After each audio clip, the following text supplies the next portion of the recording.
صراط مستقیم والا راستہ کون ہے؟ وہ کون سا راستہ ہے جو حق والا سچ والا راستہ ہے؟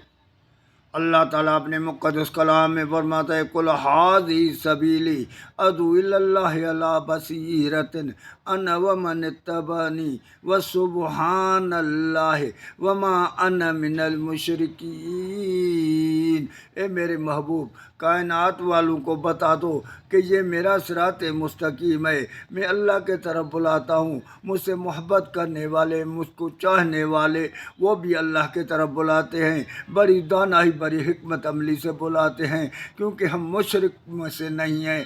تو صاف ظاہر ہو گیا کہ جو صحیح رستہ ہے وہ اللہ کے توحید کا ہے، صراط مستقیم ہے، وہ توحید کا رستہ ہے۔ ہمیں توحید سمجھنی چاہیے، شرک سے بچنا چاہیے، اور اللہ کے طرف، اللہ کی محبت کے طرف ہمیں لوگوں کو دعوت دینا چاہیے۔ جب ہمارے اندر میں اللہ کی محبت نہیں آئے گی تو ہم کامیاب کبھی بھی نہیں ہوں گے۔ تو یہی ایک صراط مستقیم ہے کہ لوگوں کے اندر میں اللہ کی محبت کو پیدا کرنا۔ جب لوگوں کے اندر میں اللہ کی محبت پیدا ہو جائے گی تو شرک سے بچ جائیں گے، شرک سے بچ جائیں گے تو یقیناً جنت میں داخل ہو جائیں گے۔